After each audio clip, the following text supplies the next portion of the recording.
പ്രിയപ്പെട്ട പ്രേക്ഷകരെ, വളരെ പ്രധാനപ്പെട്ട മറ്റൊരു വാർത്തയിലേക്കാണ്. അഭിമന്യു വധക്കേസിൽ നിന്ന് ഒഴിവാകാനുള്ള നിയമ നീക്കങ്ങളുമായി പോപ്പുലർ ഫ്രണ്ട് ഭീകരർ. അഭിമന്യുവിനെ കൊലപ്പെടുത്തിയ PFI ക്യാമ്പസ് ഫ്രണ്ട് ഭീകര സംഘത്തിലെ 2 പേരുടെ വിടുതൽ ഹർജി ഇന്ന് വിചാരണ കോടതി പരിഗണിക്കും. പോലീസ് ചുമത്തിയ കുറ്റങ്ങൾ അടിസ്ഥാനരഹിതമാണെന്ന വാദമുയർത്തി വിചാരണ വൈകിപ്പിക്കാനും നീക്കമുണ്ട്.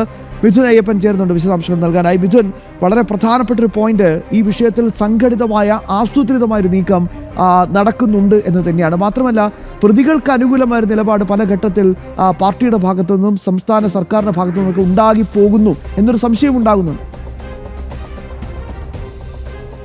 തീർച്ചയായിട്ടും ശ്യാമ, ഈ വിചാരണ തുടങ്ങാൻ 8 വർഷമായിട്ടും വിചാരണ തുടങ്ങാൻ സാധിച്ചില്ല എന്ന് പറയുന്നത് തന്നെ അത്തരത്തിലുള്ള പുറമേ നിന്നും സർക്കാരിനകത്തു നിന്നും CPM-നകത്തു നിന്നും ഈ പോപ്പുലർ ഫ്രണ്ട് ഭീകരർക്ക് ലഭിക്കുന്ന ആ പിന്തുണ തന്നെയാണ് അതിലെല്ലാം വ്യക്തമാക്കുന്നത്. 2018 ജൂലൈ മാസത്തിലാണ് അഭിമന്യു മഹാരാജാസ് കോളേജിൽ വെച്ച് പോപ്പുലർ ഫ്രണ്ടിൻ്റെ ഭീകര സംഘടനയായിട്ടുള്ള പോപ്പുലർ ഫ്രണ്ടിൻ്റെ വിദ്യാർത്ഥി സംഘടനയായിട്ടുള്ള ക്യാമ്പസ് ഫ്രണ്ടിലെ പ്രവർത്തകർ വധിച്ചത്, കൊലപാതകം നടത്തിയത് എറണാകുളം മഹാരാജാസ് കോളേജിൽ വെച്ചിട്ടായിരുന്നു.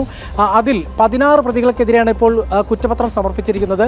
ഏതോളം 10ഓളം പേർക്കെതിരെയുള്ള ഗൂഢാലോചന കുറ്റം അടക്കമുള്ള വിഷയങ്ങളിൽ അന്വേഷണം നടക്കുകയാണ്, അല്ലെങ്കിൽ അതിനുവേണ്ടിയുള്ള നടപടികൾ പുരോഗമിക്കുകയാണ് എന്നൊക്കെയാണ് വ്യക്തമാക്കിയിട്ടുള്ളത്. ഇപ്പോൾ പറയുന്നത് ഈ 16-ാം പ്രതിയായിട്ടുള്ള 13 പ്രതികളായിട്ടുള്ള അവരാണ് ഇപ്പോൾ മുൻകൂർ ജാമ്യത്തിന് വേണ്ടി ഈ വിടുതൽ ഹർജിക്ക് വേണ്ടി സമീപിച്ചിരുന്നത്. അത് ഇന്ന് കോടതി പരിഗണിക്കുകയാണ് എന്നുള്ളതാണ്.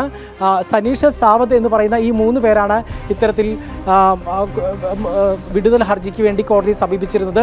ഇതിൽ 16-ാം പ്രതി ഈ സംഘടന ഉണ്ടാകുന്ന സമയത്ത് ഈ പോപ്പുലർ ഫ്രണ്ടിൻ്റെയും അതുപോലെ തന്നെ ക്യാമ്പസ് ഫ്രണ്ടിൻ്റെയും ആളുകളെ ഈ കോളേജിലേക്ക് വിളിച്ചു വരുത്തിയത് ഈ 16-ാം പ്രതിയാണ് എന്നാണ് കുറ്റപത്രത്തിലടക്കം പറയുന്നത്. പക്ഷേ അതിനെല്ലാം തെളിയിക്കുന്ന തെളിവുകൾ, കാര്യമായിട്ടുള്ള തെളിവുകൾ പ്രോസിക്യൂഷന് ലഭിച്ചിട്ടില്ല എന്നും അതുപോലെ തന്നെ അതെല്ലാം കെട്ടിച്ചമച്ച വാദങ്ങളാണ് എന്നുമാണ് ഇപ്പോൾ ഈ വിടുതൽ ഹർജിയിൽ ഇവരെല്ലാം തന്നെ ഉന്നയിച്ചിട്ടുള്ളത്. ഏതായാലും ഇപ്പോൾ ഈ വിടുതൽ ഹർജി ഇന്ന് വിചാരണ കോടതി പരിഗണിക്കുകയാണ് എന്നുള്ളതാണ്.